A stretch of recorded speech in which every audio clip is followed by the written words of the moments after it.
আবার সংসদে আমার আপা মমতাজ আপা গান শোনাতো পিতাকে নিয়ে, মাতাকে নিয়ে, বোনকে নিয়ে।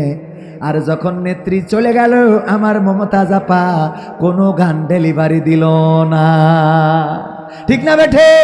আমি বললাম, ওরে নেত্রী, ওরে মমতাজ আপা, তোর মতো নেমো খারাপ হয় না। ওরে জাহেল, ওরে নেমো খারাপ, ওরে বেঈমান, তুই তোর যখন প্রেমিক ছেকা দিয়ে চলে গেল তখন গান গাইলি, ওরে ও রিক্সাওয়ালা তুই ধীরে ধীরে চালা, তোর সাথে বলবো আমার মনে কত জ্বালা। তোর প্রেমিকের থেকে শেখ হাসিনা কি কম কুমা হয়ে গেল? কথা কয় না। এরপরে যখন তোর স্বামী দাগা দিয়ে চলে গেল তখন আবার গান গাইলি, বন্ধু যখন বউ লইয়া আমার বাড়ির সামনে দিয়া রঙ্গ কইরা হাইটা যায়, ফাইটা যায়, ও বুকটা ফাইটা যায়। গেছে না গায় নাই? অথচ নেত্রী চলে গেল, কোনো ফাটাফাটির গান হইল না। ঠিক না বেঠে? এই জন্যই বললাম বেঈমান নেমো খারাপ। আমি শিখাই দিলাম, ওগো মমতাজ আপা একটা নরমাল গান তো গাইতে পারো। আমার সোনার ময়না পাখি কোন বা দোষে দাদার কাছে গো,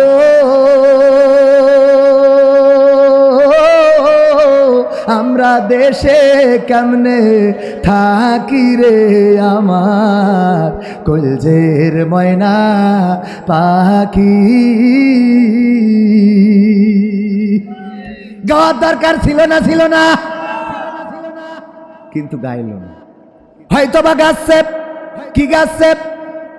ও আমার দরদি আগে জানলে, আগে জানলে তোর ভাঙা নৌকায় চড়তাম না, ভাঙা নৌকায় চড়তাম না, আর এই বিপদে পড়তাম না, ভাঙা নৌকায় চড়তাম না, আর এই বিপদে পড়তাম না। ওরে বর্ডারেতে খাইলাম ধরা, বিসিটাও তো পাইলাম না, আগে জানলে, আগে জানলে তোর ভাঙা নৌকায় চড়তাম না। কই গেল সেই সংসদেতে মমতাজের গান? কোথায় গেল হজরত বলা শামীম ওসমান? প্রধানমন্ত্রী থেকে শুরু করে একেবারে তৃণমূল পর্যায়ের ইউনিয়ন পরিষদের চেয়ারম্যান পর্যন্ত পালানো, আর চায়ের দোকানে বসে বিড়ি টানে আর বলে আপা ফিরবে। কথা কয় না? এটা লজ্জা থাকা উচিত না? খেলা হবে পাকামো। একেবারে প্রধানমন্ত্রী থেকে শুরু করে ইউনিয়ন পরিষদের চেয়ারম্যান পর্যন্ত পালাই গেল।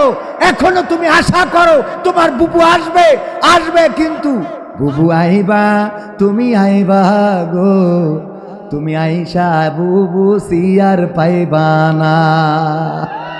ঠিক না বেঠিক?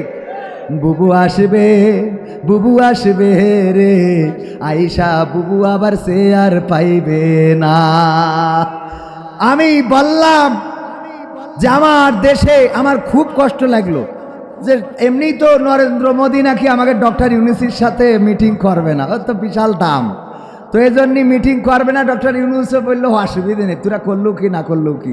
পরে কি থাইল্যান্ডে ঠিকই নরেন্দ্র মোদী সহ ওনার সাঙ্গপাঙ্গরা যে বসে আছে, ডক্টর ইউনূস মানে আমাদের অফিসার যখন ঢুকলো বলছে ওম শান্তি নম নম। ঠিক না বেঠে?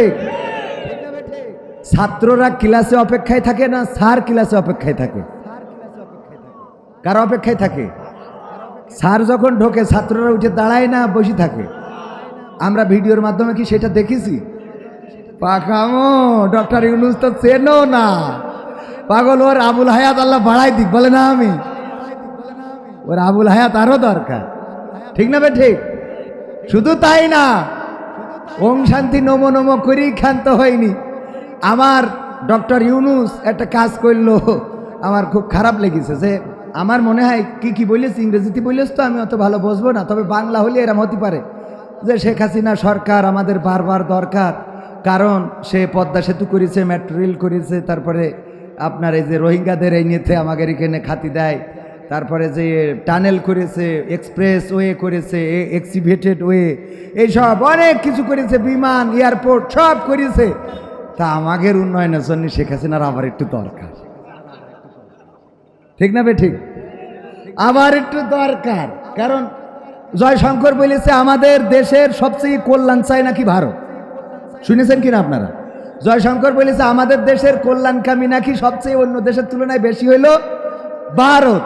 এই জন্যই আমার কথা হলো, যদি এত কল্যাণকামী হোস তাহলে আমাদের দেশে যেই নেত্রী এত উন্নয়ন করলো, ওর আব্বা দেশ দিয়ে গেল, সেই নেতৃত্বরা নিয়ে গেলি কোন আন্দাজে? আমাদের দরকার আছে না নাই? ডক্টর ইউনুস বলল তুই আমাকে কারেন্ট দিবি না, আদানির কারেন্ট বন্ধ করে দে, তুই আমাকে পানি দিস নে, অসুবিধে নেই। মানে অসুবিধা নেই বলিনি, বলি সেগুলো তো দিতে হবে। তাও যদি না দিস, গরু দিবি না, অসুবিধা নেই। পেঁয়াজ তোর ওই আলু ও না দিলেও কোনো অসুবিধা নেই, কিন্তু আমাকে নেতৃত্ব দে, ঠিক না বে ঠিক? কিন্তু দাদার কথা হইলো না, পাইছি যখন ছাড়বো না। মানে ওই যে অনেক সাধনার পরে আমি পেলাম তোমার মন, কথা কই না? সাধনার পরে, অনেক সাধনার পরে। হ্যাঁ, সময় তো আর 5 মিনিট আছে, 11টার মধ্যে না, অনেকের পরীক্ষা আছে, যুবকরা আসছে, তো আর কথা না বাড়ানো ঠিক হবে। 5 মিনিটে মোনাজাত করে দিই। হ্যাঁ না, এই কয় খেলা হবে বাবা রে। মতিউর রহমান নিজামী রাহিমাহুল্লাহ নাম শুনেছেন কিনা? কে ছিলেন? বাংলাদেশ জামাত ইসলামীর মুহতারাম সাবেক আমির মতিউর রহমান নিজামী হাফিজাহুল রাফি রাহিমাহুল্লাহ বললেন, ও আমার সন্তানেরা, আমি ফাঁসির কাস্টে যে ঝুলবো, আমি কি পরে যাব? লুঙ্গি পরে যাব নাকি পায়জামা পরে যাব? আমার কবর দেওয়ার জন্যে পাবনা সাথিয়াতে যাবে কে? তোমাদের মাকে সাথে নিও না, অনেক দূরের রাস্তা, জার্নি নিতে ক্লান্ত হবে, অসুস্থ হয়ে পড়বে। সুতরাং তোমাদের মাকে সাথে নিও না। কবর খনন করার জন্য কারা যাবে? আমার দাফন কাফনের জন্য ঢাকা থেকে কারা যাবে? এমন ভাবে সুন্দর করে নিশ্চিন্ত মনে এমন কথা বলতে পারে, তারা আর কেউ নাই, তারা আর কেউ নয় যারা আল্লাহর কাছে নিজেদেরকে নিবেদন করে দেয়, যারা বলে ইন্না সলাতি ওয়া নুসুকি ওয়া মাহইয়ায়া ওয়া মামাতি লিল্লাহি রাব্বিল আলামিন। যারা বলে আল্লাহ, আমার সালাত, আমার কুরবানি, আমার জীবন, আমার মরণ সব আল্লাহর রাস্তায়, তোমার রাস্তায় বিশ্ব প্রতিপালক, তুমি তোমার কাছে আত্মসমর্পণ করে দিলাম, তোমার জন্য নিবেদন করে দিলাম। তারা যদি জেলে যায় তাও তাদের দমাতে পারে না, তারা যদি ফাঁসিতে ঝোলে তাও তাদের কান্না ঝরে না, তারা যদি নির্যাতনের মধ্যে পড়ে তাও আত্মসমর্পণ করে না, তারা যদি জীবন প্রাণঘাতীর সম্মুখীন হয় তাও বাতিলের কাছে প্রাণ ভিক্ষা চায়, চেয়েছে। বরং তাদের চিন্তামুক্ত থাকার অন্যতম কারণ হলো, আমার সাইফুল্লাহ বিন কুরবান ভাই, উনি তো থাকেন কোথায়? যশোরে। গরু পোষার তেমন তো রাস্তা নাই, কিন্তু আমার সাইফুল ভাই থাকেন গ্রামে, মাঝে মাঝে ধান কাটেন, পাট ধন, জামাতের ইউনিয়ন আমির, মাঝে মাঝে ধান কাটেন, তারপরে পাট ধৌত করেন, নিজের কাজ নিজে করেন, অনেক কষ্ট করেন। দিনের জন্য যখন মাঠে যায় তখন কৃষক, যখন পাট ধোয় তখন একজন পাট ধৌতকারী, আবার যখন ইসলামী আন্দোলনের নেতৃত্ব দেয় তখন নেতা।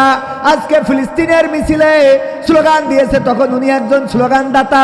এমনি ভাবে ইসলামী আন্দোলনের নেতা কর্মীরা যেখানেই যাবে সেখানেই সব জায়গায় পারফরমেন্স ভালো করবে, এটাই তো ঠিক, বলেন ঠিক না বেঠিক? আর পারফরমেন্স ভালো না খারাপ ইসলামী আন্দোলনের নেতা কর্মীদের? 2টা মন্ত্রণালয় দিয়েছিল, সেই 2টা মন্ত্রণালয় আলহামদুলিল্লাহ কোনো দুর্নীতি কি পাওয়া গেছে? আমার সফরসঙ্গীদের মধ্যে 2 জনের নাম তো বারবার বলি, কিন্তু আরো 2 জন আছেন। আমার মোহাম্মদ ভাই, ছোটবেলার আমার ক্লাসমেট, আজকে এসেছে, বলল তোমার সাথে যে আসা হবে এটা তো কল্পনাও করি নাই। তো আসছে, কিন্তু দুঃখজনক স্বাস্থ্য এত বেশি যে উঠার পরে আমার টায়ার বাস্ট, গাড়ি পাংচার হয়েছে। তো উনার একার দোষ না, কারণ আরো 4 জন ছিল। আমার ভাই একটু স্বাস্থ্য বেশি। আর আমার বিএনপির নেতা গঙ্গানন্দপুর ইউনিয়ন আমার লাকি ভাই, উনি বিএনপি হইলেও আমাদের প্রতি অত্যন্ত পজিটিভ, অত্যন্ত মানে বলা যায় যে বিএনপি জামাত ইসলাম। আলহামদুলিল্লাহ, উনিও খুবই মানে ইসলামের জন্য 5 ওয়াক্ত নামাজি, এবং ইসলামের জন্যে, কোরআন হাদিসের জন্যে, মাদ্রাসার জন্যে, মসজিদের জন্য নিবেদিত প্রাণ। এই যে আমার পাশে একটু হাত উঁচু করলে দেখতে পাবেন, বিএনপি করেন কিন্তু ইসলামের সাথে, ইসলামী আন্দোলনের সাথে, ইসলামী আন্দোলনের কর্মীদের সাথে সর্বাত্মক সহযোগিতা ওনার আছে। আল্লাহ রাব্বুল আলামিন আমাদের এই ভাইদেরকে হায়াতে তাইয়্যিবা নসিব করে দিন, বলেন আমিন। তো আমার সাইফুল ভাই গরু পালন করে, এই গরু একটা খাইতে দেওয়ার জন্য মাঠে ছেড়ে দিয়ে এসেছে, কিন্তু আমার সাথে সফরে আসার কারণে বাড়ি ফিরতে দেরি হয়ে যাবে, 11টার পরে বাড়ি ফিরবে। গরু মাঠে খাইতে যে ওই গরু যেখানে খাইতে দিছিল পাশে ছিল একটা বন, জঙ্গল থেকে একটা বাঘ বের হয়েছে। বাঘ বের হওয়ার পরে গরুরে দিয়েছে দৌড়ানি। গরুরে ধরার জন্য যখন বাঘ দৌড়ানি দিয়েছে, গরু দৌড়ায়, বাঘও দৌড়ায় গরুর সাথে। বাঘের সাথে কি গরু দৌড়ায় পারবে? পারলো না, পারবে না। এই চিন্তা করে গরু চিন্তা করলো এখন মেধা খাটাইতে হবে, যেহেতু দৌড়াইয়ে পারা যাবে না, কি করা যায়? পাশে ছিল একটা কাদাওয়ালা জমিন, কাদাওয়ালা জমিনে দিয়েছে লাফ। 4টা হাত পা ওই কাদার মধ্যে ডেবে গেছে। বাঘও ধরার জন্য ওই গরু যখন লাফ দিয়েছে, বাঘও লাফ দিয়েছে। বাঘের দৌড়ের গতি ছিল বেশি, এই জন্য গরুরে রেখে 3 হাত সামনে যেয়ে পড়েছে, কারণ দৌড়ের গতি তো বেশি। তো ও 3 হাত সামনে, ওরও 4 হাত পা কাদার মধ্যে কি ডেবে গেছে। যাওয়ার পরে গরু কোনো টেনশন ছাড়া পার পরে পা তুলে দিয়ে আমার মোহাম্মদ ভাইয়ের মতো পান খাচ্ছে। পান তো না, মানে জাবর কাটানো আর কি। আর বাঘ চিন্তা করছে আমি কি করি বের হব, কাদার মধ্যে থেকে ছুটাছুটি, মানে নিজের হাত পা খুব টানাটানি করতেছে, কোনো লাইন হয় না। গরুর দিকে খালি তাকায় আর দেখে শালা জাবর কাটে। কয় শালা তুই তো মানুষই না। আমার আবার এই শব্দগুলো না বলাই ভালো, মানে আমার এই হয়ে যাই, এটা এই হয়ে যাওয়াটা বন্ধ করে দিতে হবে। আল্লাহ আমার হেদায়েত করুন, বলে না আমিন। মানে দিন যত যাচ্ছে, আমি বলছিলাম যে আগে, আজকেও আমার একজন ভাইকে ইবনে সিনা হাসপাতালে বলছিলাম যে আগে শার্ট প্যান্ট পরে বেরোইতে পারতাম, কিন্তু এই বছর আর শার্ট প্যান্ট পরারও কোনো রাস্তা নেই। মানে দিন যত যাচ্ছে তত শার্ট প্যান্ট পরা তো হারাম না, কিন্তু মানে পরিবেশ, সামাজিকতা, বর্তমান সিচুয়েশন আমাকে আর শার্ট প্যান্ট রেগুলার পরতে দিচ্ছে না। তো এই জন্য আমি যে কথাগুলো বলি, এই কথাগুলো আসলে সময় আসছে যে আর বলা হবে না।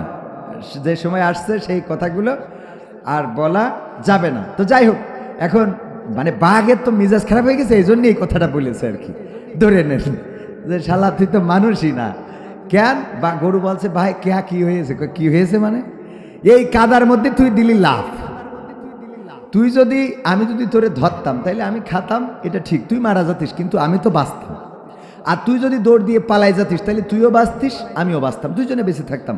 কিন্তু আকামটা করলি কি, কাদার মধ্যে দিছিস লাভ। এমন কাদা, ওই যে ইঁদুর মারার জন্য যে আঠা দেখেন না বইয়ের মতো মেলায় রাখতে, মানে ওতে পড়লি ও ওতে আরো জড়ায়। তো এই কাদার মধ্যে দিছিস লাভ, এখন না তুইও বেড়াইতে পারবি, আমিও বেড়াইতে পারবো। তো গরু বলছে তা ভাই অসুবিধে কি? তো বাঘের মেজাজ আরো খারাপ হয়ে যাওয়ার কথা না। অসুবিধে কি মানে?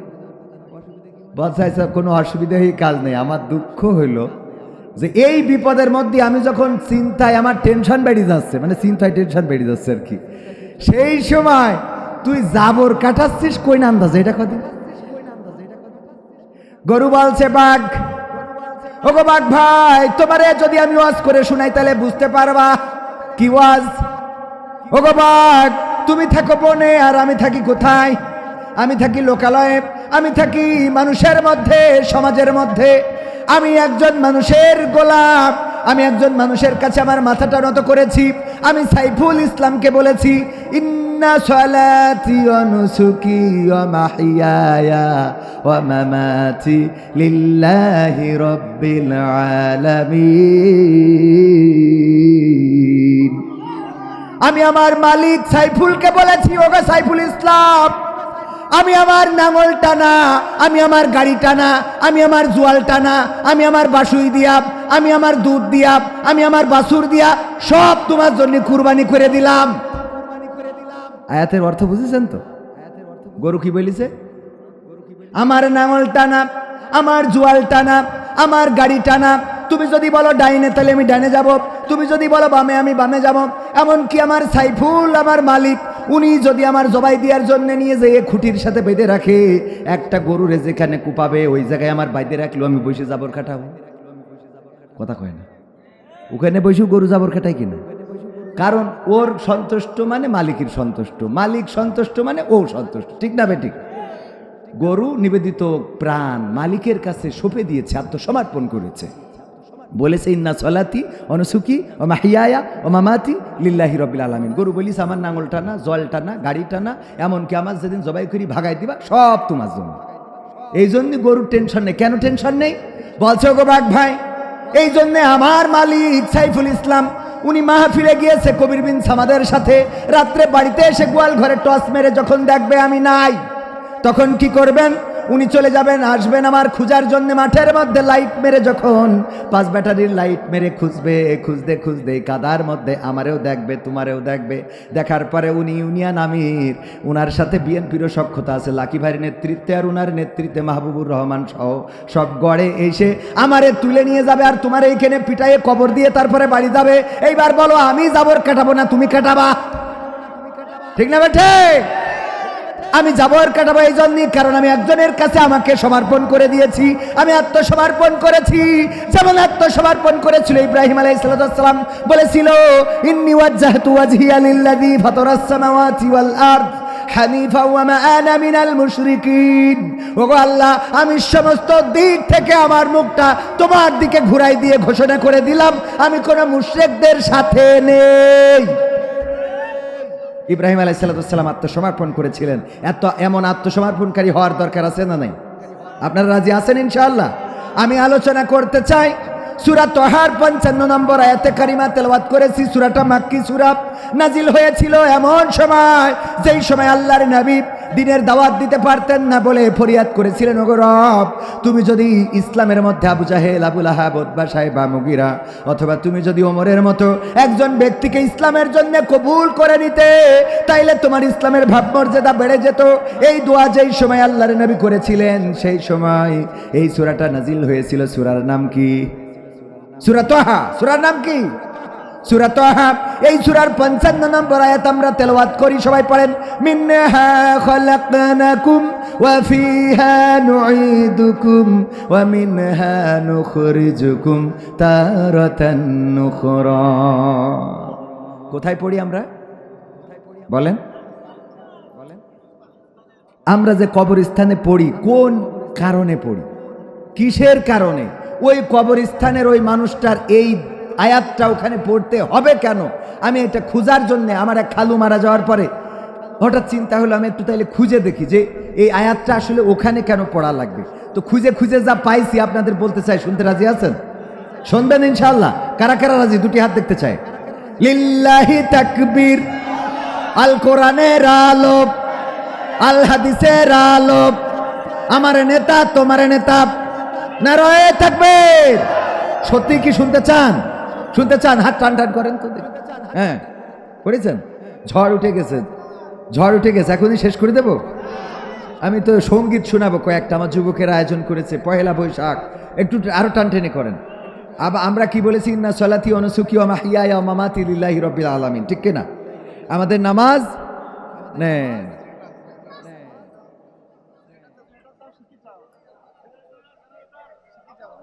সবাই একটু জিকির করেন, লা ইলাহা ইল্লাল্লাহ, লা ইলাহা।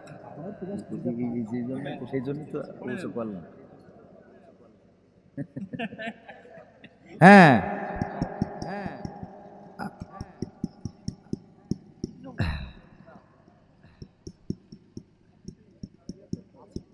আমাদের মাহফিল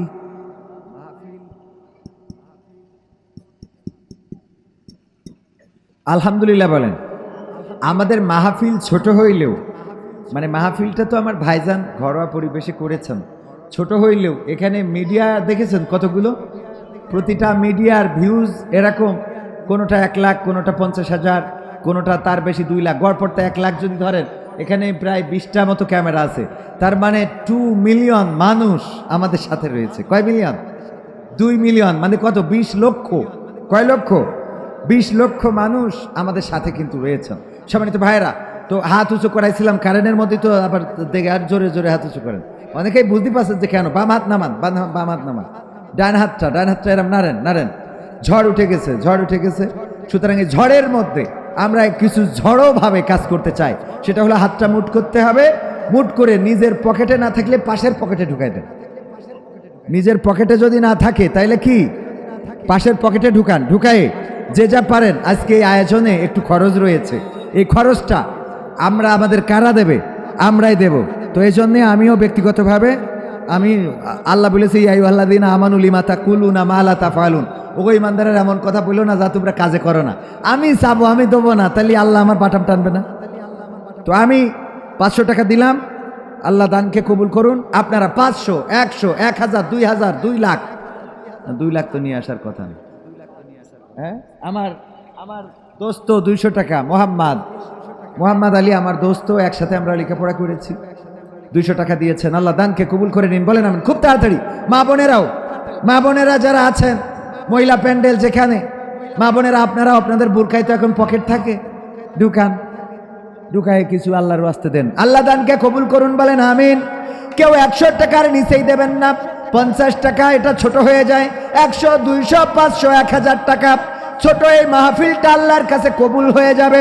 ও আমার ভাইয়েরা, আল্লাহ রাব্বুল আলামিন নিয়ে ধন বোঝে মন ফেরত দিতে, কথা কয় না, ফেরত দিতে কতক্ষণ? নিয়ে ধন বোঝে মন ফেরত দিতে কতক্ষণ? আল্লাহ যখন নেন নিতেই থাকেন, আবার যখন দেন তখন দিতেই থাকেন। আল্লাহ নেওয়ারও মালিক, দেওয়ারও মালিক, বলেন সুবহানাল্লাহ। আল্লাহর কাছে সম্পদের কি অভাব আছে? না, সম্পদের অভাব নাই। আল্লাহ যাকে চান তাকে পরিমিত রিজিক দান করেন। আল্লাহর কাছে যিনি নিবেদিত প্রাণ হয়ে যায়, আত্মসমর্পণকারী হয়ে যায়, তার রিজিকের দায় দায়িত্ব কার হয়ে যায়? পৃথিবীতে আল্লামা সাঈদীর সুন্দর একটা বয়ান রয়েছে, আপনারা জানেন, সুন্দর করে বলেছে, সকাল বেলায় পাখিগুলো বাঁশবাগানে কিচির মিচির করে ডেকে আল্লাহর প্রশংসা আদায় করে চলে যায়, বিকাল বেলা আল্লাহ রাব্বুল আলামিন তাদেরকে খাইয়ে পেট ভরিয়ে আবার ওই বাঁশবাগানে ফিরিয়ে দেয়। সুবহানাল্লাহ বলবেন না? ওই পাখির রিজিকের চিন্তা আমরা কি করি? নদীর মাছের রিজিকের চিন্তা আমরা কি করি? কুত্তার রিজিকের চিন্তা কি আমরা করি? না, করি না। যেই কুত্তা বেঁধে রাখা হয় সেই কুত্তার খাবার দিতে হয়, কিন্তু যেই কুত্তা এড়া খেয়ে বেড়ায় ওই কুত্তার খাবারের অভাব দুনিয়ায় হয়, হয়েছে? অভাব হয় না। ও আমার ভাইয়েরা, জঙ্গলে কত বাঘ, কত ভাল্লুক, কত উল্লুক, কত বানর, কত হরিণ, কত হনুমান, কত প্রাণী, হাজার হাজার লাখো লাখো প্রজাতির প্রাণী জগৎগুলো মিডিয়ায় দেখলে বোঝা যায় আল্লাহ কত রকম প্রাণী সৃষ্টি করেছেন। এই প্রাণীগুলোর রিজিক ডক্টর ইউনূস দেয়, কথা কয় না? দেয়। ডক্টর ইউনূস মানুষরাই তো খাওয়াইতে পারে না, মানুষের খাওয়াইতে পারে না। পয়লা বৈশাখে আমার বিএনপির নেতারা বলতেছে, পয়লা বৈশাখে সবাই দাবি হইল নির্বাচনটা যেন তাড়াতাড়ি হয়। নির্বাচনটা কি মানে আমাদের এখন ভাই, আমাদের কাজ হইলো যাই হোক তাই হোক ওর মধ্যে নির্বাচন ঢুকতেই হবে। মানে অবস্থাটা হয়ে গেছে, একজন বাজারে যাচ্ছে গরু কিনতে, কুরবানি দেবে, তা গরু তা যাওয়ার সময় বলছে, বউ যাচ্ছি, তা বলছে ওইরকম ক্ষতি হয় না, তা বলছে কি ক্ষতি হয়? বলছে বলো যাচ্ছি ইনশাআল্লাহ। তা কয় ইনশাআল্লাহ বলার কোনো দরকার নেই, পকেটে টাকা, কিনবো গরু, তো এত ইনশাআল্লাহ বলার কি আছে? তো গরুর হাটে যেয়ে গরু কিনতে যেয়ে দরদাম ঠিক করা হয়ে গেছে, গরুটা নেবে, পকেটে হাত দিয়ে টাকা দেবে, দেখে মাল নেই। তো চারিদিকে হাতায়, কোনো দিকে নেই, খুব কি ব্যাপার? টাকা, গরুর যে বিক্রেতা ও বলতেছে ভাই টাকা বের করেন। বাবারে ইনশাল্লাহ তো পকেটে টাকা ছিল। তা বলছে তা কি হয়েছে? বলছে ইনশাল্লাহ মনে আছে পকেট মারি নিচ্ছে। তা বলছে তাহলে তো গরু হবে না। তা বলছে তাহলে ইনশাল্লাহ বাড়ি যাইতে হবে। বাড়ি যেয়ে স্ত্রীর কাছে যখন সামনে গেছে, গরু না কিনে নিয়ে, মুখটা তো একেবারে কাচুমাচু, ঠিক কিনা? রান্নাঘর থেকে স্ত্রী বেরোয় বলছে গরু কই? বলছে ইনশাল্লাহ গরু ঠিক হয়ে গেছিল। তা বলছে তারপর? বলছে ইনশাল্লাহ গরুর দরদাম করা হয়ে গেছে, তারপর ইনশাল্লাহ টাকা দেব, তারপর ইনশাল্লাহ পকেটে হাত দিয়ে দেখি টাকা নেই। কেন? ইনশাল্লাহ সেটা পকেট মেনেছে। তা বলছে তাই এখন এত ইনশাল্লাহ বলছাও কেন? বলছে ইনশাল্লাহ আমি ইনশাল্লাহ বলবো। তা তোর কি? ইনশাল্লাহ আমি ইনশাল্লাহ বলবো, তা তোর কি? তো আমার ভাইজানেরা, নির্বাচনের দরকারও আছে না নাই? এই দেশটারে গড়ার জন্য নির্বাচিত সরকারের দরকার আছে, কিন্তু বর্তমান যে সরকার ডক্টর ইউনূস, তার হাতকেও শক্তিশালী করা দরকার।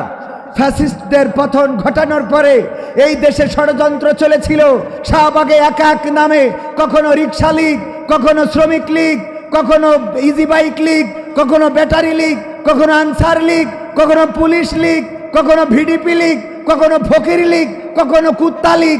সব যে কুত্তা লীগ মানে ওই যে শাহবাগী লীগ, ঠিক না বে ঠিক? গাঞ্জাখোরেরা যে এক এক সময় এক এক আন্দোলন করেছে না করে নাই? যদি ডক্টর ইউনূসের মতো রাষ্ট্রপ্রধান এখন না থাকতেন তাইলে টেনে হিসড়ে ওখান থেকে নামানো হতো, বলেন ঠিক না? ডক্টর ইউনূস একজন আন্তর্জাতিক ব্যক্তিত্ব, এমন ব্যক্তিত্ব যে তিনি শুধুমাত্র কয়দিন আগে বলছিলাম যে ওবায়দুল কাদের থাকলে বলতো কত খারাপ জাতিসংঘের মহাসচিবকে রোহিঙ্গা বানিয়ে ছেড়েছে, ঠিক না বে ঠিক? কত খারাপ যে জাতিসংঘের মহাসচিব, যার সাথে দেখা করার জন্য আমার দেশের সরকার সুযোগ পায় না অতীতে, আর বর্তমান রাষ্ট্রপ্রধান, প্রধান উপদেষ্টা, তিনি জাতিসংঘের মহাসচিবকে বাংলাদেশে নিয়ে এসে রোহিঙ্গাদের জনপদে পাঞ্জাবি পরে